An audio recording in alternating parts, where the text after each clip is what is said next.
عیدتون مبارک هم میهنان عزیز. بسم الله الرحمن الرحیم. الحمد لله رب العالمین. یا مقلب القلوب والابصار، یا مدبر اللیل والنهار، یا محول الحول والاحوال، حول حالنا الى احسن الحال. اللهم صل علی فاطمه و ابیها و بعلها و بنیها. عید نوروز رو به همه شما هم میهنان عزیز تبریک عرض میکنم، به خصوص به خانواده های معظم و معزز شهیدان.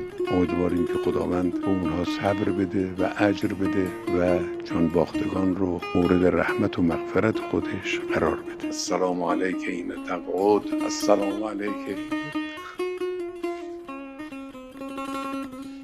اقرأ و تبین.